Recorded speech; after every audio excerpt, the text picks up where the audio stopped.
what we did the last time. We learned some things about demons. So just a recap. First, we learned about the reality and existence of demons. And we learned that demons are real. They are not imaginary. They are real entities. Because Jesus dealt with them as such. If demons, we don't expect Jesus to deal with imaginary beings as if they were real. Jesus talked to demons and expected them to talk back to him. So he asked the question, "What is your name?" And the demon talked back, "My name is Legion." So something that is imaginary, Jesus will not deal with it as if it is an imaginary thing. For Jesus to treat something as real, it means that demons are real and they exist. We learned that Jesus and his disciples cast out many demons from possessed people and expected believers everywhere to also cast out demons. If demons were just imaginary phantoms, then we don't expect Jesus to worry himself, busy himself casting out demons, and also giving the power to his disciples to cast out demons, and also expect believers everywhere to be able to do so. We learned that one of the signs that are to follow believers in Christ is the casting out of demons. We learned that from is it supposed to be Mark, not John? And these signs will accompany those who believe. In my name, they will cast out demons. They will speak with new tongues, and all those things. So Jesus expected believers to cast out demons. If demons were imaginary, we do not expect Jesus to be wasting his time on them and giving instructions to believers to cast them out. The second thing we learned last time was that of the theories of demon identity. We learned that because the Bible is not explicit concerning who demons are, the Bible tells us that they exist and they do this, they do that, and we have power in the name of Jesus over them. But who they are, the Bible is silent about them. The Bible doesn't say much about who they are. And so we learned that because the Bible is not explicit concerning who demons are, the subject has become a matter of theological speculation. So theologians are speculating, and that there are several theories that have been propounded to explain or to elucidate who demons are. And we learned that the theories are, examples of the theories include the fallen angels theory. The belief is that demons are fallen angels. So when Satan was falling, he didn't fall alone. He fell with many fallen angels, and these angels are the demons. This is one theory. Then we learned another theory called the pre-Adamic race theory. This theory suggests that before Adam, some human beings existed. They are the ones who, after they have been destroyed, are the demons. Then the Sabbath rest theory. We looked at this one also, and we said this theory suggests that when God was creating human beings, he made the soul, the spirit, and then clothed it with the body. But on the Sabbath day, he had to rest. And there were still souls and spirits that needed to be covered with bodies. And because after the seventh day, he didn't come back to continue the work, those who were left without bodies are now the demons. This is the theory. Then there is a Nephilim theory. The Nephilim theory is saying that some angels disobeyed God and they rebelled against God, and they came to take women and had children with them. So those children are called the Nephilim. And it is the Nephilim who are no longer in existence, but their spirits are the demons. So that is what this theory says. And then the minor deities theory. This one is a Greek and Chinese beliefs. They believe that if you lived on earth and you lived a good life, when you die, your soul becomes a god and it is worshipped. But if you led a bad life, you were a drunkard, you were a robber, and all of that, when you die, you become a demon. But if you led a good life, you become a god. If you led a bad life, you become a demon. I think even the Akans and the Gans, they have this belief that the ancestors are those who led good lives and they have died and they have joined the others who led good lives, so they are the ancestors. But if you were a drunkard or anything, the ancestors will not accept you, so you are roaming about. And so among the accounts, they will not name a child after you because you didn't lead a good life. Even the ancestors have rejected you.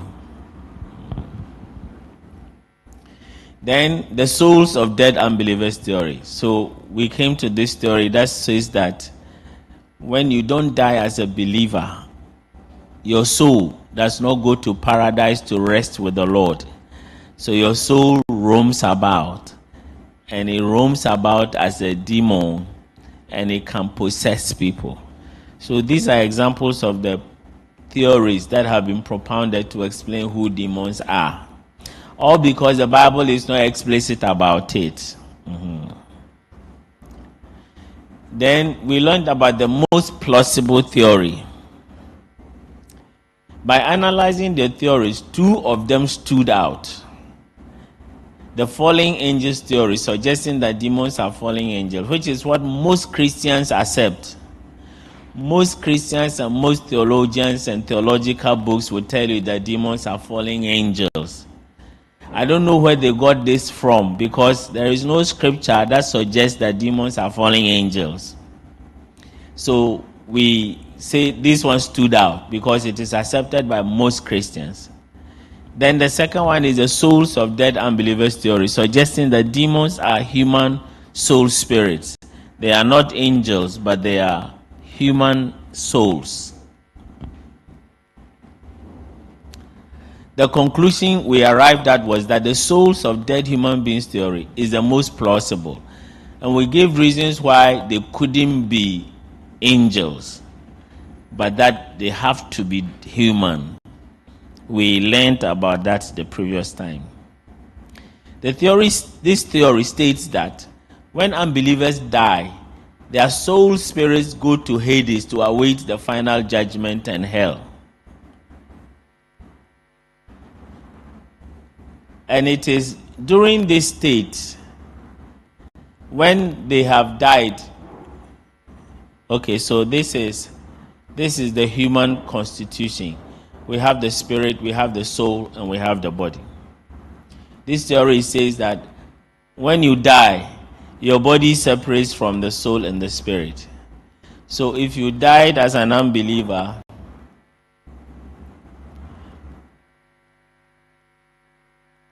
if you die as a believer, this soul will go to paradise to go and rest. But if you die as an unbeliever, your soul doesn't go to paradise, it goes to Hades, after your body has separated from the soul and the spirit. Now, so this is the unbeliever after death. So the soul spirit has become a demon because he didn't die as a believer. So his soul hasn't gone to paradise to rest. It is still roaming about, so it has become an evil spirit. Unbelievers who die before exhausting their natural lifespan of 120 years die prematurely and desire to complete it. So we learned that when God gave every human being 120 years at least to live on earth. And so if a believer dies at any age, the person goes to paradise to rest, so he doesn't worry about the remainder of the days he didn't spend. But when he dies as an unbeliever, because he's not going to paradise and he's roaming about restlessly, he wants to continue and finish his 120 years. Satan therefore uses their desire to complete their lifespan and his desire to harm the living, especially believers, to send them to us to seek to possess and harm them and harm us from within our bodies. So the spirit itself is saying, why? I didn't finish my years, so I want to finish, but I am dead. I have left my body. I cannot continue to live in my body and finish it. The devil say, I'm looking for somebody to go and destroy some living people, a body, and then destroy, because when you stay inside, you can continue to live.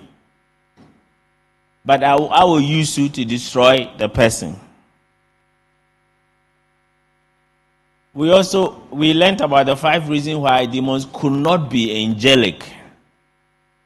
Because out of the theories, we came up with 2, the fallen angels and humans. And we want to know why they cannot be angelic.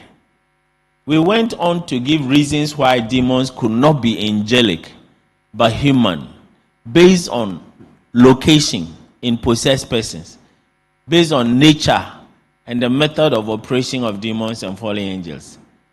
And so by looking at the location, by looking at the nature and characteristics and the method of operation, we can tell that demons are really not fallen angels. So that is what we had to do the last time. So first, location of demons. Fallen angels are located in the heavenlies, but demons are earthbound. Demons are here. Because we learned from Ephesians chapter 6 that all the principalities and the powers of darkness are in the heavenlies. The Matthew chapter 12, we learned that when an evil spirit and clean spirit goes out of a man, he goes to walk in dry places seeking rest, and he doesn't find one. And he says, let me go back to the house from which I left. And when he comes and the house is swept but unoccupied, he will go and bring other people who are also roaming about to come. So the location alone shows that demons are different from fallen angels. Then we look at the nature as disembodied persons. We learned that demons once had bodies, but not anymore. So they are called, demons are disembodied persons. It means they once had bodies, but they don't have it anymore. Fallen angels, however, have bodies, spiritual bodies. We know that fallen angels, they have bodies. As demons don't have bodies, so they cannot be the same. Spiritual bodies, and they never die, so they don't leave their bodies. It is only human beings who die and leave the body. So if demons are disembodied spirits, then they cannot be angels, because angels never lose their bodies because they don't die. It is only human beings who lose their bodies and die. So they have to be humans and not angels, because they are disembodied. This is partly the reason why Jesus took the form of a man, but not an angel, because angels do not die like human beings. So because Jesus and his purpose was to die and redeem the cosmos, he didn't take the form of angels, because angels don't die. So he had to take the form of human beings because he wanted to die. Only human beings die. Angels don't die. And it is the reason demons crave bodies, because they are bodiless. Demons always want to enter a body. They want to enter a body because they don't have bodies of their own. Angels don't crave human bodies because they have bodies of their own. Demons are restless and dysfunctional when they are not in a body. When a demon, because it doesn't have a body, always is looking for a body to enter so that it can function. When it is not in a body, it is very restless. But angels don't need to enter anybody because they have their own bodies. They live in their own bodies and act in their own bodies and do anything in their own bodies. Angels do not crave bodies. They do not need to enter human bodies to do them harm or good.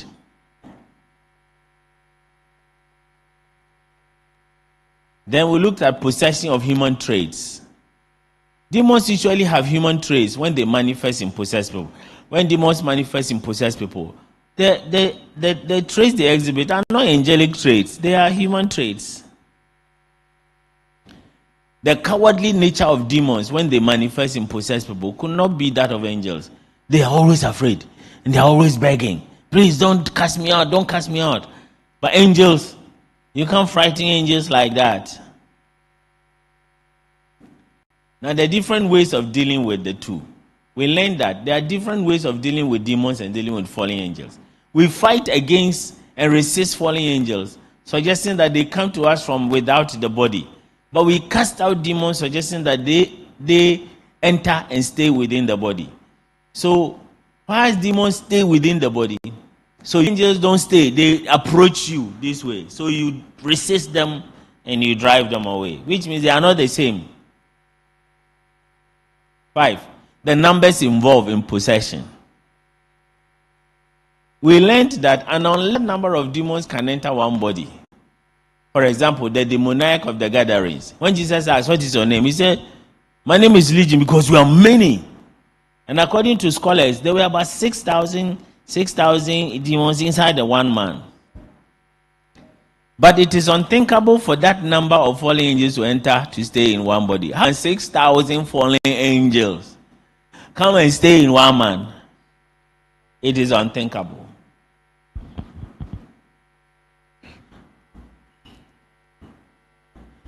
But today we are looking at whether a Christian, as for unbelievers being possessed by demons, nobody has a problem with that because they are unbelievers. They are in the devil's camp. So if they have demons, fine.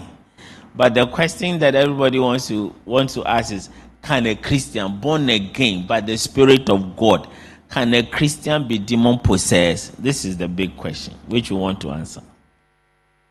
To many Christians, this is impossible. In fact, many churches even have policies that, like the Church of Pentecost, for example, they believe that a Christian cannot be demon possessed. So they will never want to find out whether a demon, except whilst in their services, that if there is a manifestation, then they will pray for the person. I'm sure they will consider the person to be an unbeliever. Because how can a Christian manifest demons? As a result, many terms have been invented to replace demon possession of a believer, such as, because they don't want to believe that a Christian can be demon possessed, they have come up with terms like demon obsession. Okay, the Christian can be obsessed or suppressed or oppressed, but not possessed. Incidentally, these terms are not in the Bible. We don't have demon obsession in the Bible, or demon suppression in the Bible, or demon oppression in the Bible. We don't have that. The Bible knows of only demon possession. The denial is partly due to the misunderstanding of the term demon possession as used in the Bible. It's because many people don't understand the term demon possession. That's why they are thinking that, no, a Christian cannot be demon possessed because of the way they understand demon possession. We went on then to explain the biblical, term demon possession. When the Bible talks about demon possession, what does it mean? The term demon possession, as used in the Bible, does not mean ownership of the victim. Because people think demon possession means the person is owned by, because possession means, it's because of the way they understand demon possession. That's why they think the Christian cannot be demon possessed. It does not mean the total control of the spirit, soul, and body of the victims by demons. When we say somebody is demon possessed, we are not saying the person is totally controlled and owned by the demon. That is not possible. So this is the human constitution, the spirit, the soul, and the body. Now this is a misrepresentation of demon possession. So many people think that when we talk about demon possession, it means the soul, the spirit, and the body are all controlled by the demon. If this were true, then in fact a Christian cannot be demon possessed. But this is not what the Bible means by demon possession. This is not possible even in unbelievers. Even in unbelievers, what I showed you is not possible, where a demon controls both the spirit, the soul, and the body. It is not even possible in an unbeliever. So usually, sometimes when I'm driving and a madman is crossing the road and he doesn't want to run or stop, I also decide I will not reduce my speed and see what the madman will do. He will always run away when you are getting closer. I remember one time I was going to preach at Kitasi. It was in the night.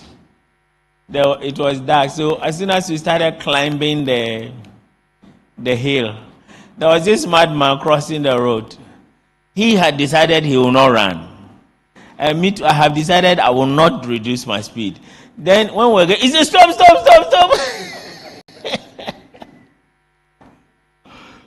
So we stopped for him to cross before we moved on. So even in a madman, there is something still left. He's not completely controlled by the demon. So even in unbelievers, what I showed you is not possible. When we say somebody is demon possessed, it means the whole spirit, soul, and body is completely controlled by the demon. Even in the demoniac, which is the most severely demonized person in the Bible, still had some faculty uncontrolled by the demon. You know, when Jesus and the disciples got down from the boat, he saw Jesus and knew that he was Jesus. So he was going to bow. It's okay because it's a small town beyond Assume, which is a part of Assume. But the demon was more intelligent. Told me, no, we don't come from Assume. We come from the town I mentioned to you, which is beyond, a little town beyond Assume. So usually when you are praying and demons, yes, it is true that demons lie. But most of the time, what they say is the truth. When they say we are 100, you better believe that. Sometimes in deliverance, you are praying and then it says, I am going. It means he's going. Sometimes they don't say, I'm going. Sometimes they tell you, how many are you? Say we are 5. And it is true, they are 5. They are intelligent. And that makes them persons. Then they have emotions. Sometimes they cry. They weep. A woman I prayed for, I went to this church at Dansuman. And then there was this woman who came forward and there was a manifest. I had to come home.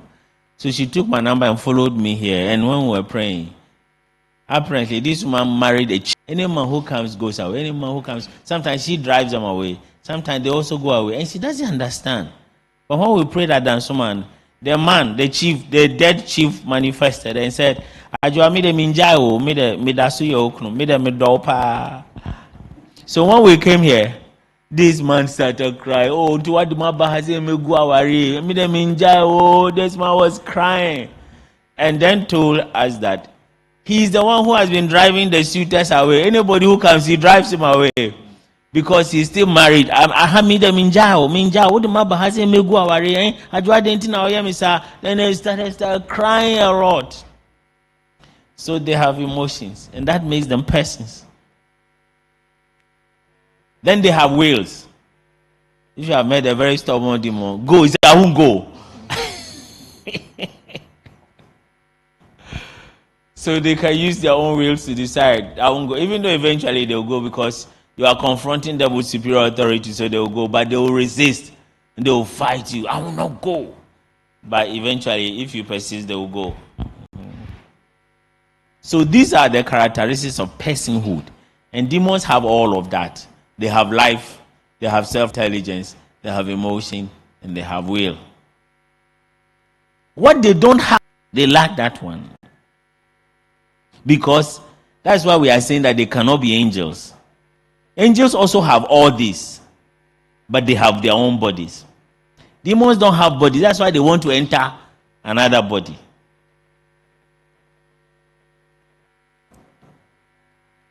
So this is a disembodied person. Angels don't become disembodied. So a human being, when he dies, he becomes disembodied. The spirit and the soul will leave the body, and the body is buried, and this one continues to live. Of the three spiritual beings, as you have said, only human beings become disembodied at death. So this is the human being who is dead. Now, when this dead spirit roaming about finds a way to enter the body, because it doesn't have a body of its own. So when it enters the body of another person, so this is the right one is the owner.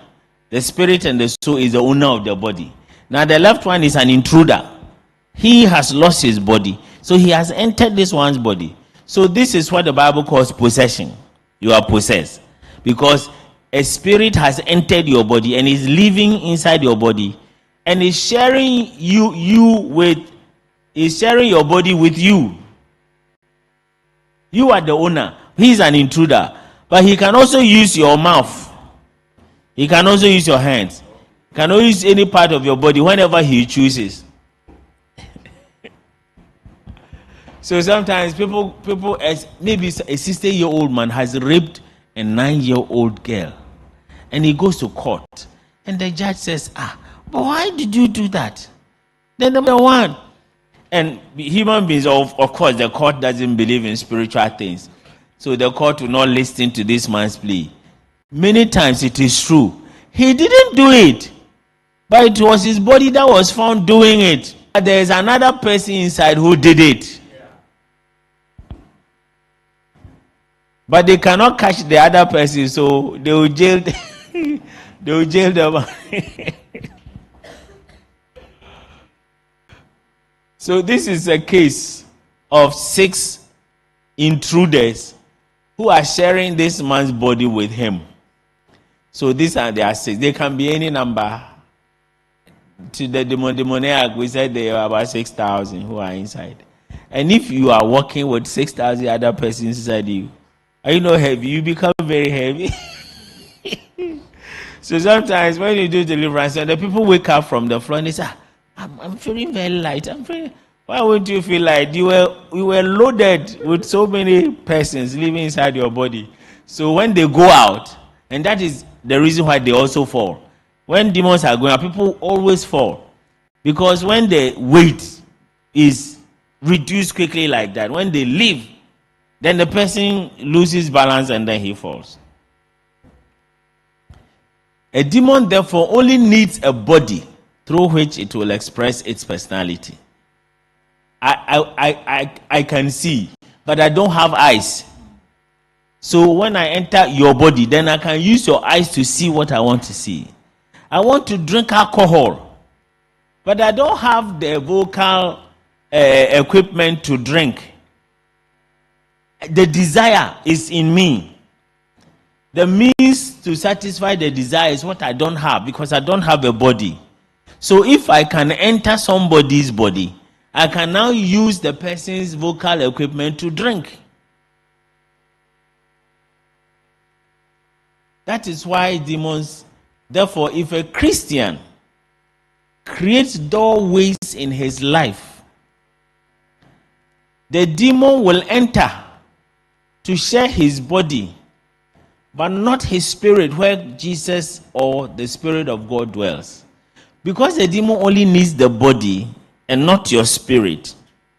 As for your spirit, Christ is in the spirit, but that is not what he wants. So if you open your doors, they will enter and they will stay in the body and not your spirit.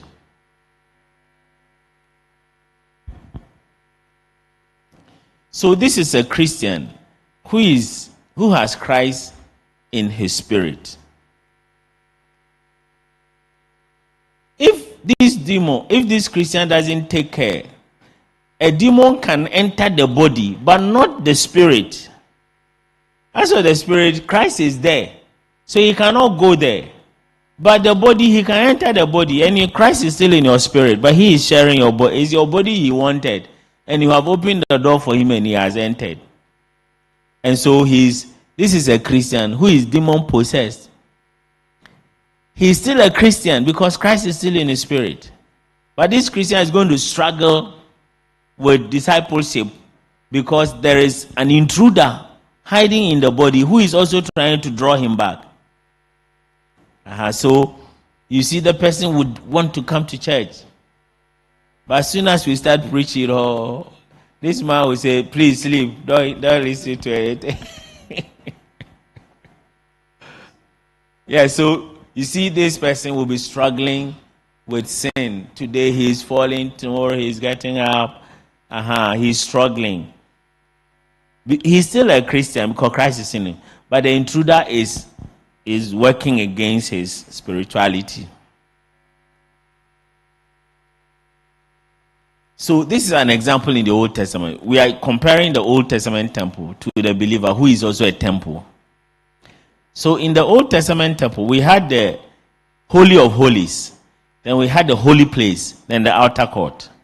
You can compare that to a believer. A believer also has a spirit where Christ dwells.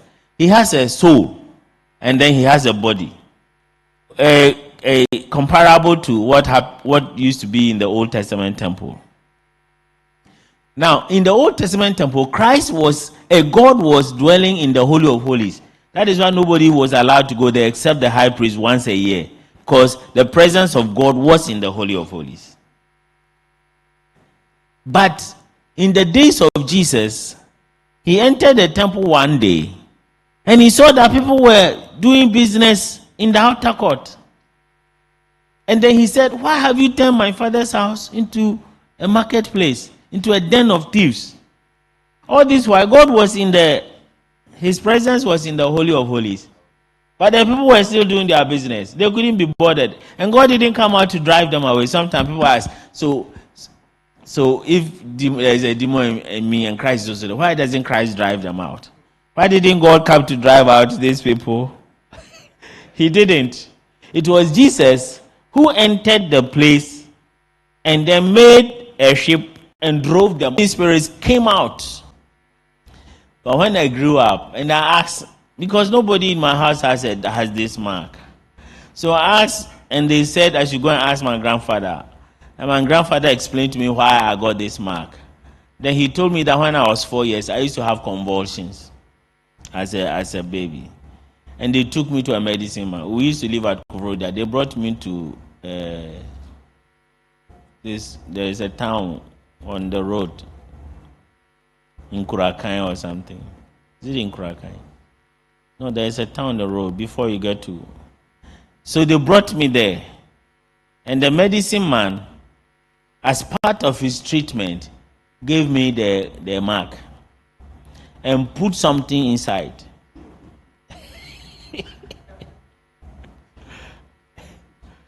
So this act alone can open me up as a baby for demons to enter my body. And then I'll be growing up with a demon inside me. Then at secondary school, I became born again. And the lie we tell ourselves is that once you become born again, all the demons will leave. But I have discovered that they don't leave. Unless you drive them out, they will not leave. I prayed for a certain woman who was about 37 years. And the demon that manifested was her grandmother. And she didn't even come to meet the grandmother.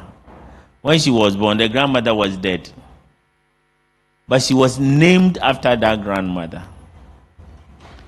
So when I asked, what is your name? Then the demon asked me, ask her. We share the same name.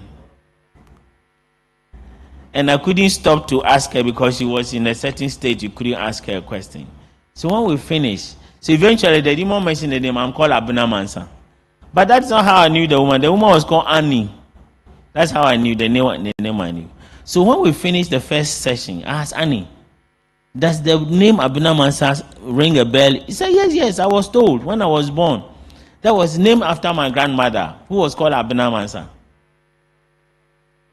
Then we went into the second session. Then I asked, Abuna Mansa, how did you come? He said, at 8 days, when they were naming the baby after her, she was there.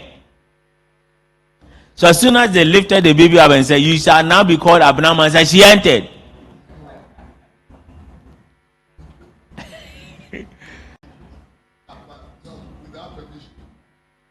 Permission of the parents.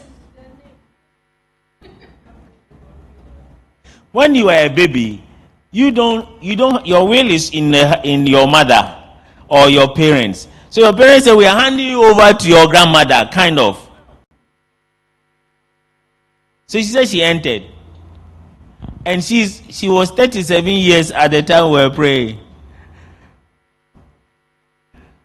No wonder her life was like that. Very erratic woman. You couldn't predict her. She got married. She got married to a gentleman, a lighthouse pastor. They were living at Westlands. They were always fighting. They were always coming to me for counseling. Every time they were coming for counseling. One time they came for counseling. They were in my office. Then the husband said something. She got angry. So she left the room. When she left the room, my back is this way. The husband was sitting in front of me. Then the husband also rushed out.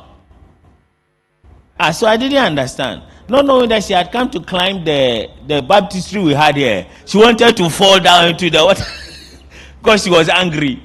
So the husband saw her climbing the thing. So he rushed to go and grab her.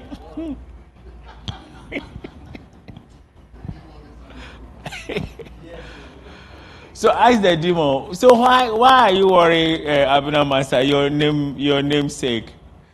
Then the demon told me that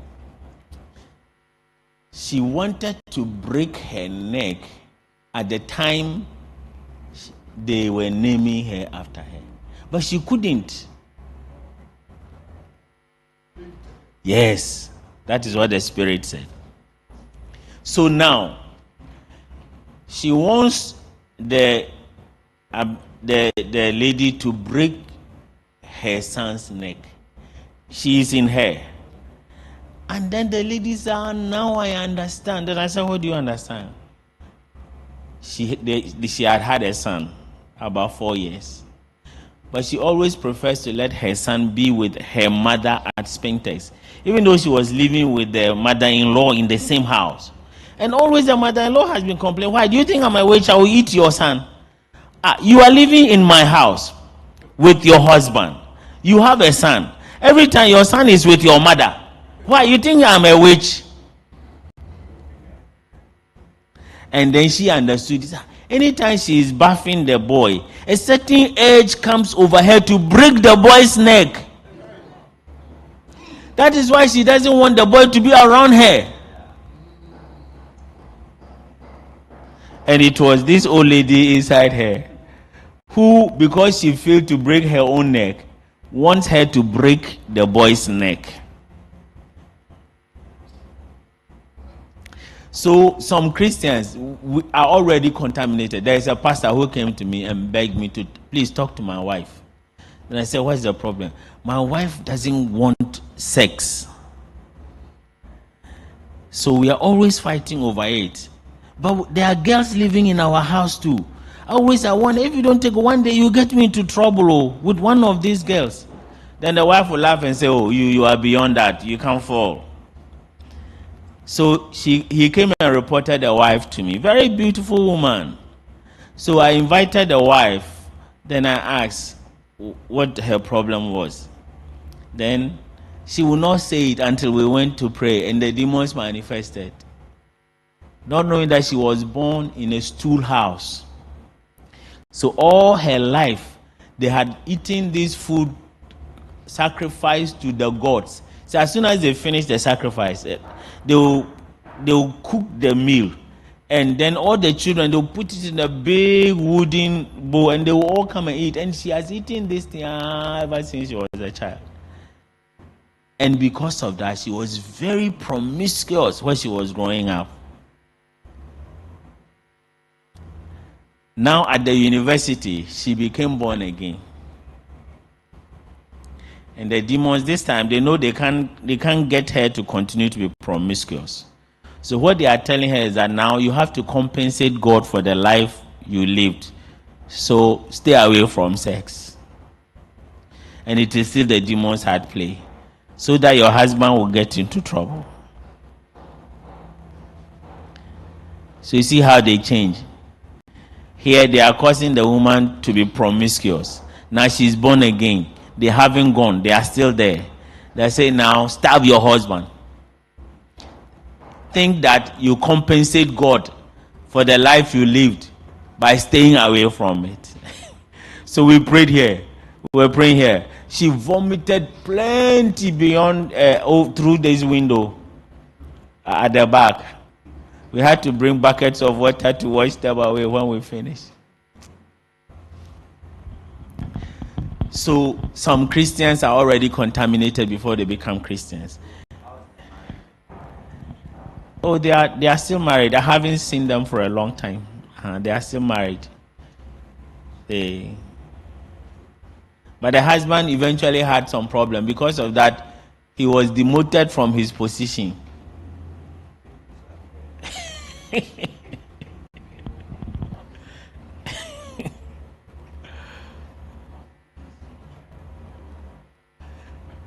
Otherwise, Christians are eternally consecrated and secured in the Lord, that no demon could enter them. Unless you brought it from your past, a Christian is secured. A demon cannot just enter you like that. They are, however, expected to live and walk in the Spirit.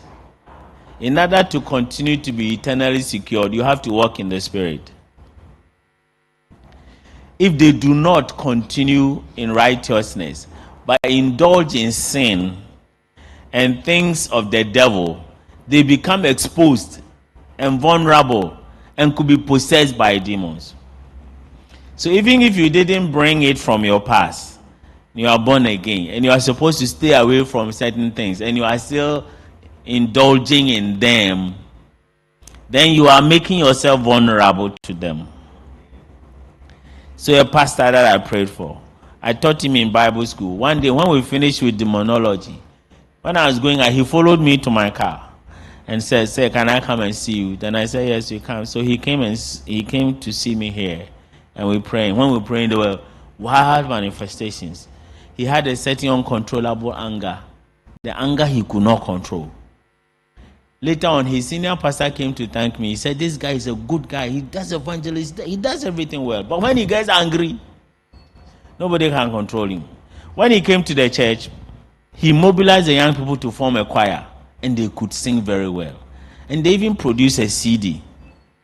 The day they were launching the CD, he came and didn't see his name on a certain place on the program. He destroyed all the CDs. He broke all of them.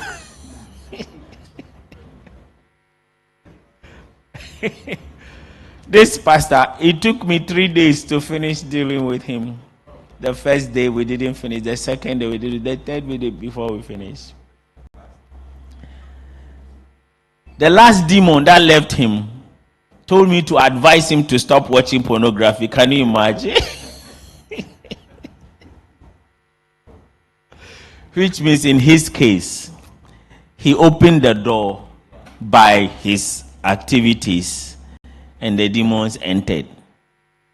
And it was his own father's spirit. When I asked, "What is your name?" he didn't want to mention. I don't want to mention the name. Then I said, "You will mention the name." Then he said, "My name is Free." So when we finished the first session, I asked him, is the name Free? He said, yeah, that was my father's nickname before he died. My father was a litigant. He was always in Kumasi court. The slightest thing, he will take you to court. He doesn't forgive. So they named him Free. And that was the spirit inside the cell. On Friday, this is a 1 year idea. He will pay you back. So this is a pastor who didn't have a demon before he became a Christian, but who, because of his actions, opened himself up and demons entered. The devil will not shy away from using any believer who makes himself vulnerable. He is no respecter of persons. He doesn't fear your cassock. he doesn't fear your status in the church. If you only open your door, it's just like when a thief, you have locked all your doors, thieves will go away.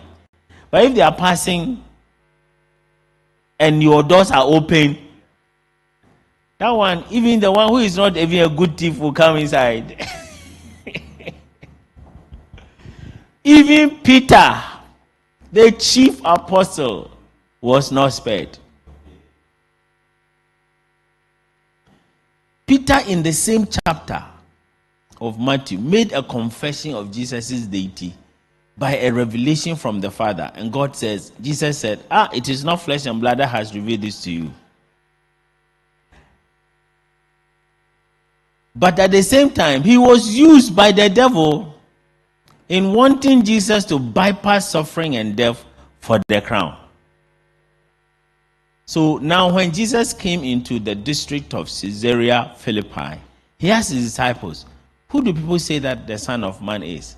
And they said, some say John the Baptist, others say Elijah, and others Jeremiah, or one of the prophets. He said to them, but who do you say that I am? Simon Peter replied, you are the Christ, the Son of the living God. And Jesus answered him, blessed are you, Simon Bar-Jonah, for flesh and blood has not revealed this to you, but my Father who is in heaven. And I tell you, you are Peter, and on this rock I will build my church. The gates of hell shall not prevail against it. The same chapter, we go to from 21. From that time, Jesus began to show his disciples that he must go to Jerusalem and suffer many things from the elders and chief priests and scribes and be killed. And on the third day be raised. And Peter took him aside and began to rebuke him, saying, far be it from you, Lord, this shall not happen to you. But he turned and said to Peter, get behind me, Satan. You are a hindrance to me, for you are not setting your mind on the things of God, but on the things. This is the same Peter who in verse 13 has seen a revelation and has made a confession nobody ever made. Verse 21, he has become Satan. Yeah. And Jesus is telling him, flesh and blood has not revealed this to you. Satan, get behind me. The same person in the same chapter. Which means if you are a believer and you make yourself vulnerable by your practices, and we are not talking about falling here and there and repenting, but indulging in a certain evil practice, that one you are opening yourself up.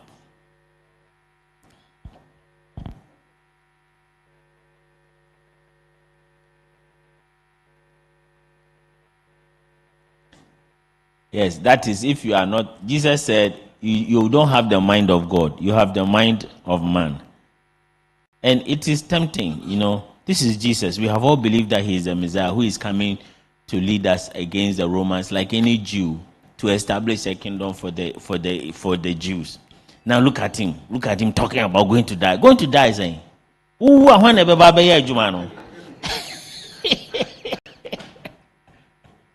there is a place where the disciples even said, hey, don't talk about dying. We have heard in the law that the Messiah never dies. But there is nowhere in the law that they say the Messiah will never die. Because they didn't think about God's mind. God's mind was that, yes, Jesus will be the Messiah, but he will have to do that through death. That was the mind of God. But they were thinking like men and not like God. Men, they are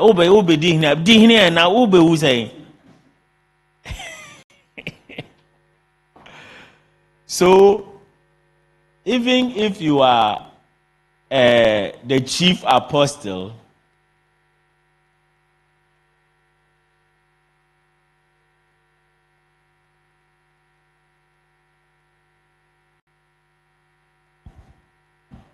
please sit, or you are going. We are almost done.